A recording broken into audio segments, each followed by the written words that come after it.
I would appreciate more information on the desistance process. I've heard stories of children desisting and then relapsing into the identity. Any pointers for preventing that? I'm guessing it's just as much of the same as the rest of the process and going along with that. I think that's what the mom was asking. I think the key is if a young person has really, I guess, like synthesized what has happened to them in a way that helps them construct kind of like a narrative that makes sense, I think that is protective of the risk of slipping back into the identity. If they are the kind of kid who is pretty analytical and is able to reflect back and try to piece together like an arc of like, well, what happened to me? Like, why did I have that experience? What created that, question in my mind about gender? What do I really think about it now? Why do I not think that actually I am trans? I mean, if they can process those things, that would be very helpful in them, I think, kind of coming out on the other end of it without the risk of falling back in. Now, I want to just let parents know, you may or may not know if your kid is doing that. I've definitely met some young people who have been deeply internally processing, but they wouldn't admit it to their parents because they don't want mom and dad to know that they were right. Because it's mortifying for your parents to have told you, like for 4 years, I don't think you're trans, I don't think you're trans. And then for you to also realize mom and dad were right the whole time and I fought them hard. So keep in mind, like, you may not be aware of what your child is thinking about, but that's why I think if you can have productive conversations, it's just so much better. You can at least get a glimpse into what they're thinking, even if some of that is also posturing and like exaggerating or whatever. So again, I'm going to include the same resources that I mentioned in previous questions about desistance. And there's also a video that Stella and I did, an audio recording that Stella and I did called "I Think My Child is Desisting," which you'll see a link to there.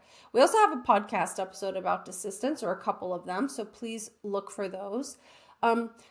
If you have a child who you have productive conversations with, again, I've said this before, if your time is a pizza, one slice should be talking about gender. The rest of the time, I think, doing normal parent-child stuff, enjoying your time together, having, important things that you're encouraging them to do, just normal parenting stuff, normal parent stuff. But if you can have conversations every now and then with your child about gender and kind of see what they think, you could also ask about other kids they know. You might say, oh, remember when Cindy used to go by Aiden? Like, I think you said she's Cindy again now. What do you think that's about? Or what do you make of it?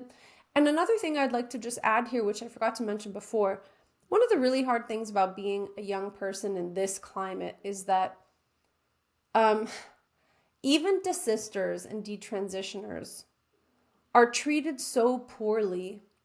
And sometimes ROGD kids are treated poorly. So even if you're in a somewhat affirmative environment, there are still some kids who make fun of trans trenders, which are, the female kids on TikTok making long videos about Z-Zim pronouns. And there's something a little bit ridiculous about those videos. But I think the thing is, those are probably a lot of your kids and a lot of kids that I've met. And so if they feel like it's embarrassing to have been one of those kids, or that other people think they were faking it or doing it for attention, which I hear that a lot, that like these gender dysphoric kids are just doing it for attention. I've even heard that from adults and professionals.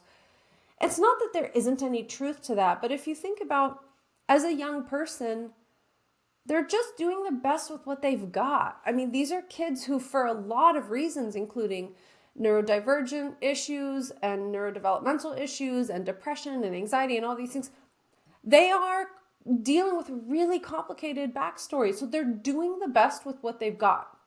And I'm saying all this because what I would like parents to think about is, if you're talking with your kids about desistance, you have to frame it in a way that gives them a story they can recognize that's non-shaming. So while it might be tempting to say, I think you were brainwashed by these online cultish people, which again has an element of truth in it, I think it's probably a lot more relatable to say, when we're feeling insecure, we try different things to see how to feel better. And you tried something, and there were things about it that worked and things that didn't work. And you're in a different place now. There's no shame in that, right? And this is something I have to work on a lot with my clients. There's no shame in it. Maybe you now have a little more wisdom about who to trust online. Like, there are lessons there, which are important to kind of foster caution, right? But if you beat yourself up and you say, I was so stupid and I can't believe I was such an idiot, and no wonder I was so dumb when I was like, all of that negative self-talk does not help you weave this into the story of your life. There has to be a generous interpretation. Like, that person was so nice to me online. They made me feel special and seen. And that's why I trusted them.